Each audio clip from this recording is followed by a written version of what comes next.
গান্ধী স্মরণে সিপিএম ৩০শে জানুয়ারি মহাত্মা গান্ধীর মৃত্যুদিন সংহতি দিবস হিসেবে পালন করা হবে। সেদিন মিছিল করবে সিপিএম। রাজ্য নেতৃত্বের সাফ কথা, সংকটের দিনে গান্ধীজিতে ভরসা রাখতে আপত্তি কোথায়? ভোটে বিপর্যয়ের পর থেকেই বঙ্গ সিপিএমে বদলের হাওয়া। নেতাজি জয়ন্তীতে সিপিএমের মিছিলে খোদ সীতারাম ইয়েচুরি।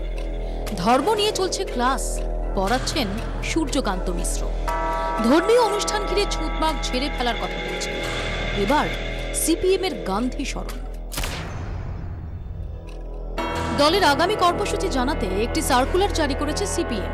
তাতে লেখা, ৩০শে জানুয়ারি মহাত্মা গান্ধীর মৃত্যুদিন সংহতি দিবস হিসেবে পালন করা হবে। এন্টালি থেকে বেলেঘাটা পর্যন্ত মিছিল। কর্মীদের চমকে ওঠার মতোই সার্কুলার। ১৯৭৭ সালে বামফ্রন্ট ক্ষমতায় আসার পর স্বাধীনতা দিবসে জাতীয় পতাকা তুলতে নিম রাজি ছিলেন তৎকালীন মুখ্যমন্ত্রী। যদিও এরপর অবশ্য ১৫ই আগস্ট মানববন্ধন কর্মসূচি পালন করত সিপিএম। তা বলে মহাত্মার মৃত্যুদিনে মিছিল? রাজ্যে পালা বদলের পর লাল দুর্গে ধস নামিয়েছে ঘাসফুল। এবার গেরুয়া ঝড়ের আশঙ্কা। সেই কারণেই কি গান্ধী স্মরণে পথে নামছে সিপিএম? তাকে যেভাবে গুলি করে খুন করা হয়েছে, যারা সেই খুনি, তারা যে দেশ চালাচ্ছে, খুব বিপজ্জনক। আজকের এই কঠিন সময়ে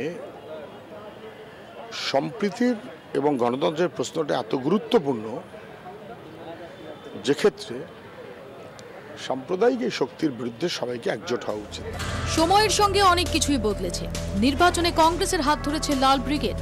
এবার গান্ধী স্মরণে পথ চলা, তাতে অন্যায়ের কিছু দেখছেন না নকশাল নেতা অসীম চ্যাটার্জি।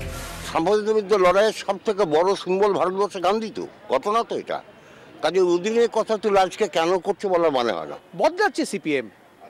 বিভিন্ন মহলের এখন প্রশ্ন, সিপিআইএম এর দলীয় কার্যালয় কবে মার্কস অ্যাঙ্গেলের পাশাপাশি ছবি দেখা যাবে মহাত্মা গান্ধী বা নেতাজি সুভাষচন্দ্র বোসের? ক্যামেরায় কুণাল গাঙ্গুলির সঙ্গে উজ্জ্বল মুখার্জি, ২৪ ঘন্টা।